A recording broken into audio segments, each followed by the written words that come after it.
我已经很久没有对一场行业峰会产生过真正的好奇心了，你知道那种感觉吗？每年都有无数个峰会、论坛盛典，嘉宾名单拉出来一长串，头衔一个比一个吓人，但真正让人想点进去看内容的少之又少。大多数时候，他们不过是 PPT 的集体朗读现场，是西装革履的人们互相交换名片的社交场合。但这一次，我确实停下了滑手机的手指。原因很简单，我看到了一份参会名单，20多个人，清一色的产业大佬、资本操盘手、平台高管、技术负责人。然后，在所有人的名字旁边，孤零零地站着唯一一个不是总也不是董的名字。2026年8月15日，澳门 TME 中国音乐影响力峰会。这个画面光是想一想就觉得有意思极了，我试图去理解这个安排背后的逻辑。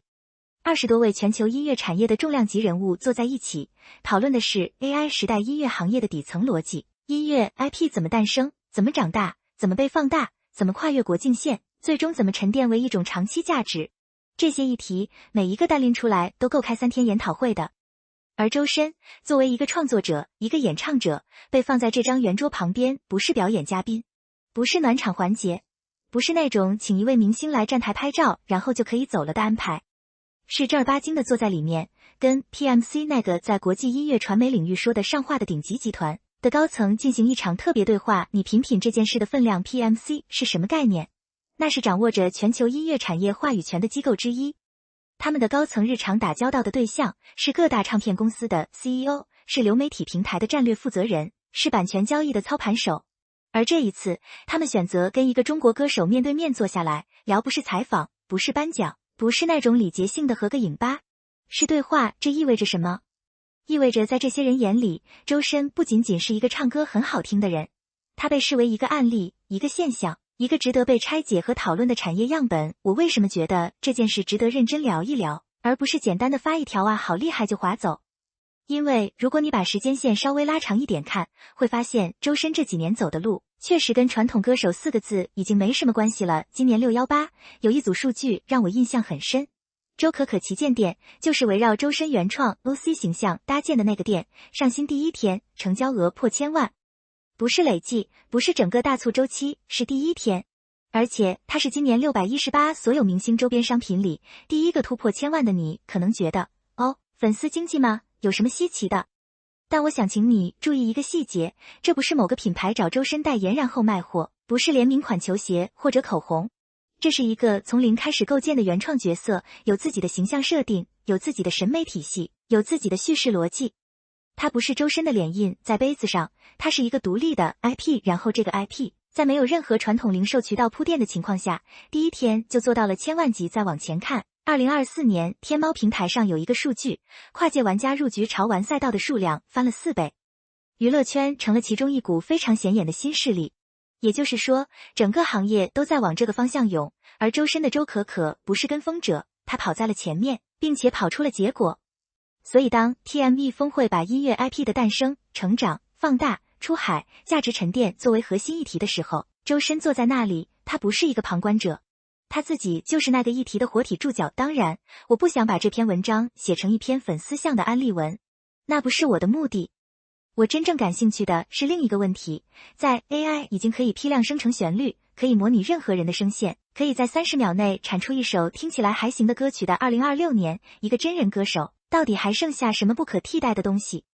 ？TME 峰会把 AI 时代的音乐产业作为大背景来讨论，这个选择本身就说明了很多。行业焦虑是真实存在的。当创作门槛被技术无限拉低，当音乐这个品类不再稀缺，那真正稀缺的是什么？我想了很久，觉得答案可能是人本身。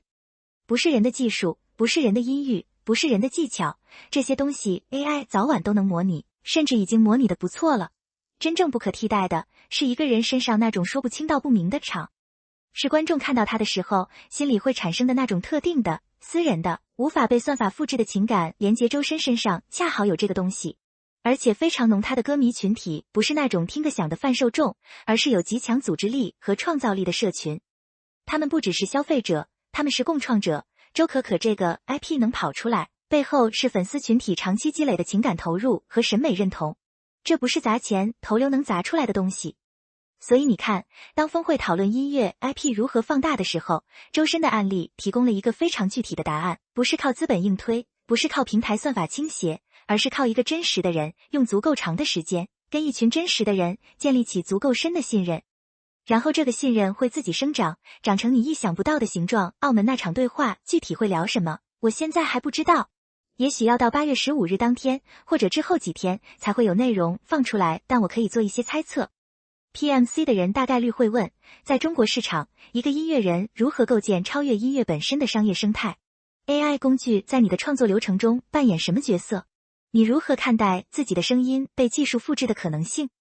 华语音乐要走向全球，你觉得最大的障碍是什么？最大的优势又是什么？而周深的回答，我猜不会是什么宏大的产业叙事，他大概率会从很具体的、很个人的经验出发。